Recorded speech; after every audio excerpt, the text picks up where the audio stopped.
അസ്സലാമു അലൈക്കും വറഹ്മത്തുള്ളാഹി വബറകാതുഹു. അഊസു ബില്ലാഹി മിനശ് ശൈത്വാനിർ റജീം. ബിസ്മില്ലാഹിർ റഹ്മാനിർ റഹീം.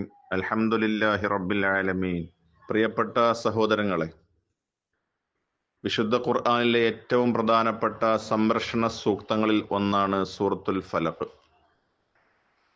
ശാരീരികവും മാനസികവും ആത്മീയവുമായ എല്ലാ തിന്മകളിൽ നിന്നും അള്ളാഹുവിനോട് അഭയം ചോദിക്കാൻ പഠിപ്പിക്കപ്പെടുന്ന ഒരു മഹത്തായ സൂറത്താണ് ഈ സൂറത്തുൽ ഫലഖ്.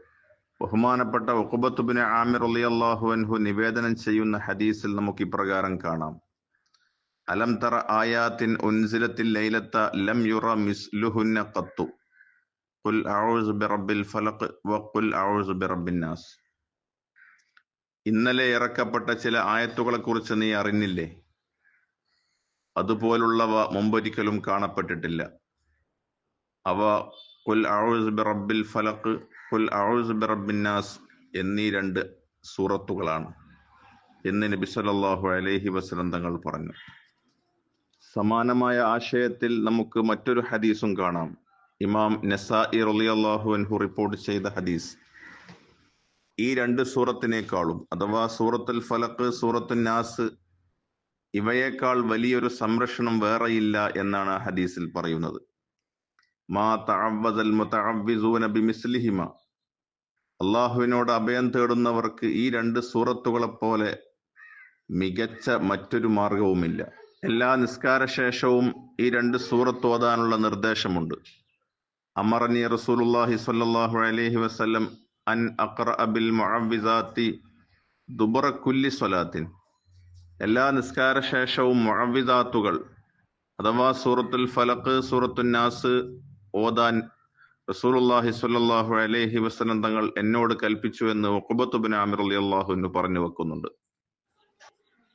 മനുഷ്യന് സംരക്ഷണം നൽകുന്ന രണ്ട് അധ്യായങ്ങളാണ് സൂറത്തുൽ ഫലഖും സൂറത്തുൻ നാസും. സൂറത്തുൽ ഫലഖ് പുറത്തുനിന്നുള്ള തിന്മകളിൽ നിന്നും, സൂറത്തുൻ നാസ് നമ്മുടെ മനസ്സിനുള്ളിലുള്ള തിന്മകളിൽ നിന്നും സംരക്ഷണം നൽകുന്നു. സൂറത്തുൽ ഫലഖിന്റെ ചെറിയൊരു വിശദീകരണത്തിലേക്ക് നമുക്ക് പ്രവേശിക്കാം. ബിസ്മില്ലാഹിർ റഹ്മാനിർ റഹീം. ഖുൽ അഊസു ബിറബ്ബിൽ ഫലഖ്. ഇതാണ് ഈ അധ്യായത്തിലെ ആദ്യ ആയത്ത്. അതിന്റെ അർത്ഥം, നബിയെ അങ്ങ് പറയുക, പ്രഭാതത്തിന്റെ രക്ഷിതാവിനോട് ഞാൻ ശരണം തേടുന്നു. എന്താണ് ഫലഖ്? ഫലഖ് എന്നാൽ വെളിച്ചം കൊണ്ട് ഇരുട്ടിനെ പിളർന്ന് പ്രഭാതം വിടരുക എന്നാണ്. ഇരുട്ട് എന്നുള്ളത് നമുക്കറിയാം, അത് ഭയത്തിന്റെയും വിപത്തിന്റെയും അടയാളമാണ്. വെളിച്ചമാകട്ടെ രക്ഷയുടെയും പ്രതീക്ഷയുടെയും അടയാളമാണ്. നാം പ്രതിസന്ധിയിൽ അകപ്പെടുമ്പോൾ, അതല്ലെങ്കിൽ ഇരുട്ടിലാകുമ്പോൾ അതിനെ പിളർന്ന് വെളിച്ചം കൊണ്ടുവരാൻ കഴിവുള്ളവനാണ് അള്ളാഹു. ഒരു ഉദാഹരണം പറയാം. നാം ഒരു കടുത്ത പ്രതിസന്ധിയിൽ അകപ്പെട്ടുവെന്ന് കരുതുക. എല്ലാ ഭാഗത്തും ഇരുട്ടാണ്, രക്ഷപ്പെടാൻ പോംവഴികളൊന്നുമില്ല. അവിടെ പ്രഭാതത്തിന്റെ നാഥനോട് ശരണം ചോദിക്കുമ്പോൾ, അഭയം ചോദിക്കുമ്പോൾ, ആ ഇരുട്ടിനെ മാറ്റി സൂര്യനെ ഉദിപ്പിക്കുന്നത് പോലെ എന്റെ പ്രശ്നങ്ങളെ അള്ളാഹു നീക്കിത്തരും എന്ന ഉറച്ച വിശ്വാസമാണ് സത്യവിശ്വാസിക്ക് ഇവിടെ വേണ്ടത്. രണ്ടാമത്തെ ആയത്ത് ഇങ്ങനെയാണ്: മിൻ ശർരി മാ ഖലഖ്. അവൻ സൃഷ്ടിച്ചവയുടെ തിന്മയിൽ നിന്നും ഞാൻ കാവലിനെ ചോദിക്കുന്നു. എന്തുകൊണ്ടാണ് തിന്മയിൽ നിന്ന് എന്ന് പറഞ്ഞത്? എന്തുകൊണ്ടാണ് തിന്മയിൽ നിന്നും അഭയം ചോദിക്കാൻ നമ്മെ പഠിപ്പിച്ചത്? നമുക്കറിയാം, അള്ളാഹു സൃഷ്ടിച്ചതൊന്നും അടിസ്ഥാനപരമായി തിന്മയല്ല. എന്നാൽ സൃഷ്ടികൾക്ക് ചില സമയങ്ങളിൽ മറ്റുള്ളവർക്ക് ഉപദ്രവം ചെയ്യാൻ സാധിക്കും. ഉദാഹരണമായി പറഞ്ഞാൽ, നമുക്കറിയാം, തീ എന്നുള്ളത് നല്ലതാണ്, അഗ്നി നല്ലതാണ്. ഭക്ഷണം പാകം ചെയ്യാൻ നമുക്ക് അഗ്നി വേണം. പക്ഷെ അത് വീട് കത്തിക്കുമ്പോൾ അത് തിന്മയായി മാറും. മറ്റൊരു ഉദാഹരണം പറഞ്ഞാൽ, മൃഗങ്ങൾ ഉപകാരപ്രദമാണ്, പക്ഷെ അവ നമ്മെ ഉപദ്രവിക്കുമ്പോൾ അത് തിന്മയായി മാറും. മിൻ ശർരി മാ ഖലഖ് എന്ന ഈ ഒരൊറ്റ ആയത്തിൽ പ്രപഞ്ചത്തിലെ എല്ലാ തിന്മകളും ഉൾപ്പെടും. അള്ളാഹു സൃഷ്ടിച്ച സൃഷ്ടികളിൽ തിന്മയായി ഏതൊക്കെ തിന്മകളുണ്ടോ അതെല്ലാം ഇതിൽ ഉൾപ്പെടും.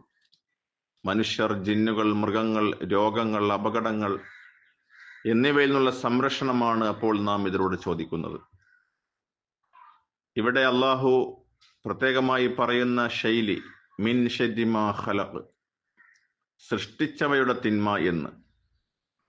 അങ്ങനെ പറയുമ്പോൾ നമ്മുടെ നഫ്സിന്റെ, മനസ്സിന്റെ തിന്മയിൽ നിന്നുള്ള കാവൽ കൂടി ഇതിലൂടെ അള്ളാഹുവിനോട് നാം തേടുകയാണ്. നാം അധിവസിക്കുന്ന പ്രകൃതിയിൽ നമുക്ക് നല്ലൊരു ഉദാഹരണം കാണാം.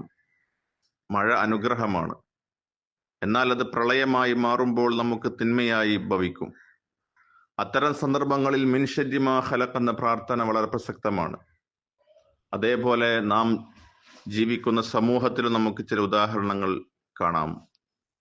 നമുക്ക് ചുറ്റുമുള്ള ആളുകൾ നല്ലവരായിരിക്കാം, എന്നാൽ ചിലപ്പോൾ അവരുടെ സംസാരമോ പ്രവൃത്തിയോ നമുക്ക് വേദന ഉണ്ടാക്കും. അവിടെയും നാം അള്ളാഹുവിനോട് മിൻ ശദ്ദി മാ ഖലഖ് എന്ന് പറഞ്ഞുകൊണ്ട് കാവൽ ചോദിക്കണം.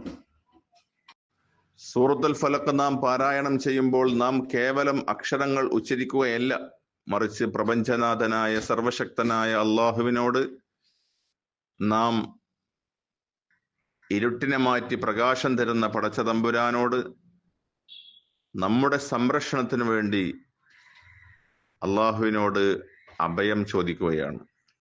അള്ളാഹു റബ്ബുൽ ഇസ്സത്ത് അവൻ സൃഷ്ടിച്ച മുഴുവൻ സൃഷ്ടികളുടെ തിന്മകളിൽ നിന്നും ഉപദ്രവങ്ങളിൽ നിന്നും നമ്മെ കാത്തു രക്ഷിക്കട്ടെ.